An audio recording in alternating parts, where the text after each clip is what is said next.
दोस्तों, उपचुनाव के नतीजे निकलकर सामने आ रहे हैं। बाईपोल इलेक्शन में जो नतीजे आ रहे हैं वो बेहद चौंका देने वाले हैं। जी हाँ दोस्तों, बेहद चौंका देने वाले, क्योंकि भारतीय जनता पार्टी का वर्चस्व जो है वो अब धरा का धरा रह गया है।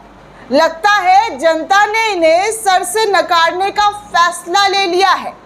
तभी तो भारतीय जनता पार्टी की, जहां पर खुद में इनकी सरकार बनी हुई है, और उस जगह से इनको जोर का झटका बहुत जोर से लगा है। जी हाँ, धीरे से नहीं बल्कि बहुत जोर से।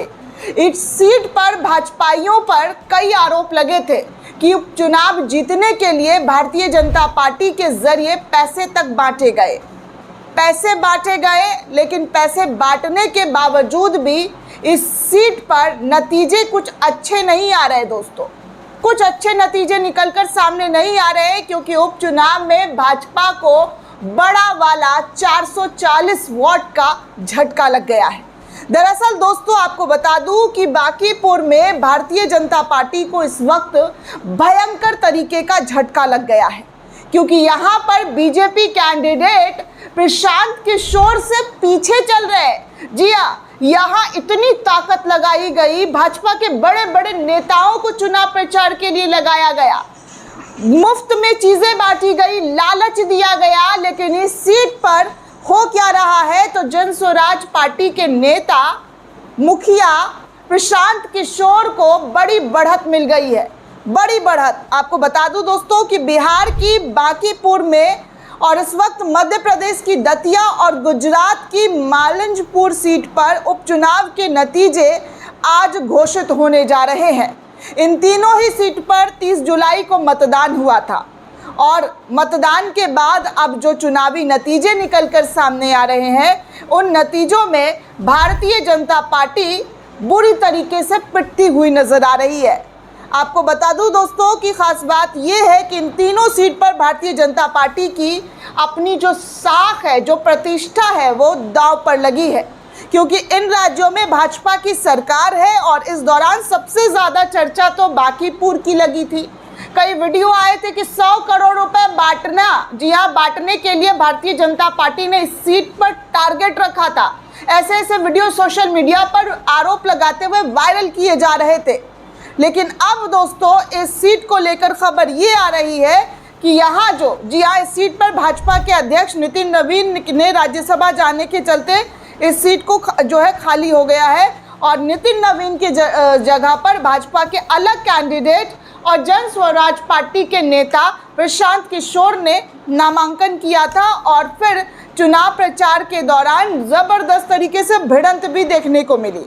बताया जा रहा है कि बांकीपुर की इस हाई प्रोफाइल सीट पर मुख्य मुकाबला जन स्वराज के प्रशांत किशोर और भाजपा उम्मीदवार नीरज सिन्हा के बीच माना जा रहा है, जबकि राष्ट्रीय जनता दल की रेखा गुप्ता समेत कुल अन्य 23 उम्मीदवार इस वक्त इस सीट पर उतारे गए हैं। जी हाँ, जहां पर इस वक्त जन स्वराज पार्टी के नेता जो हैं प्रशांत किशोर बहुत आगे भाजपा के कैंडिडेट से चल रहे हैं। वहीं दतिया की बात की जाए तो दतिया सीट को लेकर नरोत्तम मिश्रा का जिस तरीके से टिकट काटा गया, उसके बाद आपको पता ही है कि कितना बवाल हुआ। भाजपा जो नरोत्तम मिश्रा के समर्थक थे, उन्होंने सड़कों पर बवाल काटा, पुलिस प्रशासन को पीटा, खूब हंगामा, हिंसा, फसाद, सारी चीज़ें की गई।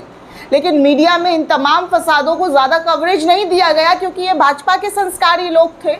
तो भाजपा के संस्कारी लोगों का कहाँ खबर चलता है, नहीं बताया जाता है। खैर, इस सीट पर जो ख्वाब, जो सपना नरोत्तम मिश्रा ने सजा रखा था, वो इस वक्त आशुतोष तिवारी के खाते में चला गया। भाजपा ने आशुतोष तिवारी को टिकट दे दिया। जी हाँ, और कांग्रेस के घनश्याम सिंह के बीच माना जा रहा है दोनों मुकाबला टक्कर का चल रहा है, जबकि आज़ाद समाज पार्टी ने दामोदर सिंह यादव को मैदान में उतारा है। ऐसे में संभावनाएं हैं कि एमपी की सीट पर त्रिकोणीय जो रणनीति है वो देखने को मिल रहा है। इसके अलावा 18 अन्य उम्मीदवार और भी इस सीट से मैदान में उतारे गए।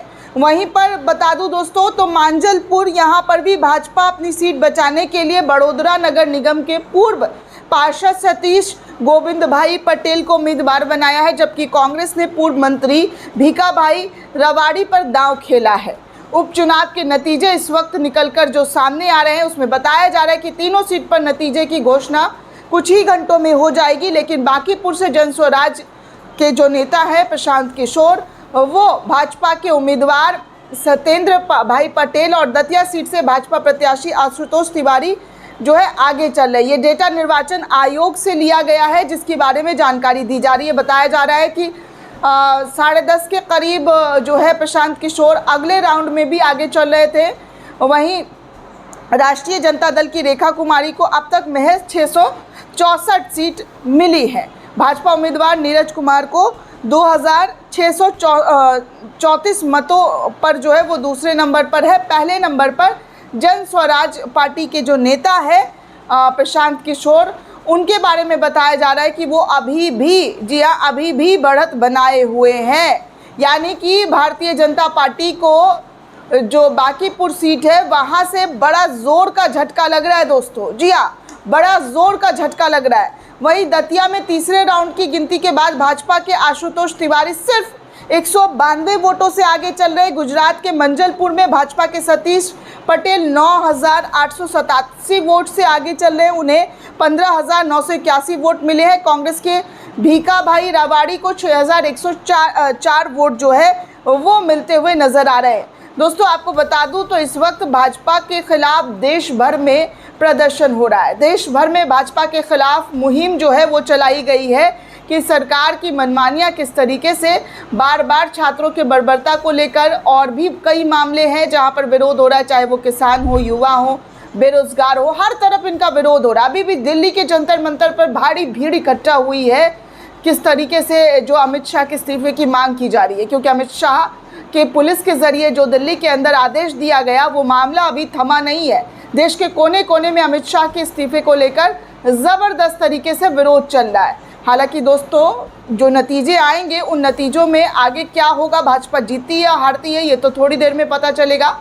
लेकिन अभी जो नतीजे देखकर पता चल रहे हैं वो बिहार के बांकीपुर सीट में भाजपा का सुपड़ा साफ होने वाला नजर आ रहा है।